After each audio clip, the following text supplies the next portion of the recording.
দয়াময় মেহেরবান আল্লাহর নামে। আজকে আমরা সূরা ইনফিতার রুকু 1 আয়াত 19 এর অনুবাদ আমরা পড়া শুরু করছি। আমরা যেন সবাই মন প্রাণ দিয়ে এই অর্থগুলো, অনুবাদগুলো বোঝার চেষ্টা করি। শুরু করছি। সূরা ইনফিতার। যখন আকাশ বিদীর্ণ হবে, যখন তারকারাজি বিক্ষিপ্তভাবে ছিটকে পড়বে, যখন সমুদ্রের জলোচ্ছ্বাস সব ভাসিয়ে নেবে, যখন কবরসমূহ উন্মুক্ত হবে, অর্থাৎ যখন চেনা পৃথিবী বিলুপ্ত হয়ে পরকালের বাস্তবতা শুরু হবে, তখন প্রত্যেকেই জানতে পারবে তার কৃতকর্ম কী সে সাথে নিয়ে এসেছে আর কি দুনিয়ায় রেখে গেছে। হে মানুষ, কিসের মোহ তোমাকে বিভ্রান্ত করল তোমার মহান প্রতিপালক সম্পর্কে?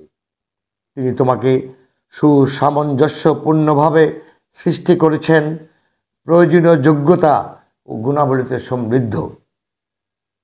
তিনি তোমাকে তার পছন্দ মতো আকৃতিতে গঠন করেছেন। হে মানুষ, তোমরা পার্থিব বিলাসিতায় মোহচ্ছন্ন হয়ে কর্মফল দিবসকে মিথ্যে মনে করেছ। আসল সত্য হচ্ছে, তোমরা যা করো তার সব কিছুই রেকর্ড করার জন্য রয়েছে সম্মানিত লেখকবৃন্দ। নিঃসন্দেহে সত্যানুসারীরা থাকবে পরম সুখ স্বাচ্ছন্দ্যে, পাপচারীরা থাকবে জাহান্নামে। কর্মফল দিবসেই তারা সেখানে প্রবেশ করবে।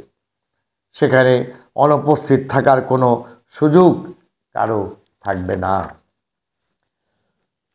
কর্মফল দিবস সম্পর্কে কিভাবে তুমি ধারণা করবে? আবার জিজ্ঞেস করি, কর্মফল দিবস সম্পর্কে কিভাবে তুমি ধারণা করবে? আসলে এটা সেই দিন যেদিন কোনো মানুষ কারোর জন্য কিছুই করতে পারবে না।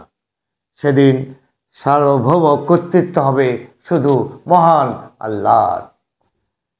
আমাদের এটা বারবার পড়তে হবে, বারবার বুঝতে হবে, তাহলে পরেই আমরা এই কোনো কিছুর মোহে এই পৃথিবীতে কিছু রেখে যাব না। আল্লাহ পাক প্রতিটা পাতায় পাতায় পড়তে পড়তে বলেছেন, সৎকর্মশীলদের জন্য জান্নাত। আমরা সবাই যেন সৎকর্ম করি এবং এক আল্লাহ বিশ্বাস করি, এক আল্লাহর উপর ঈমান রাখি এবং কোরআনের বিধিবিধান মতো যে সমস্ত জিনিসে মহান আল্লাহ তাআলা আমাদেরকে ঈমান রাখতে বলেছেন, সেই ঈমানের জোরে বলিয়ান হয়ে আমরা যেন আল্লাহর কাছে ফিরে যেতে পারি। ফিরতে হবে আমাদের। এই পৃথিবীতে থাকার কোনো উপায় নেই।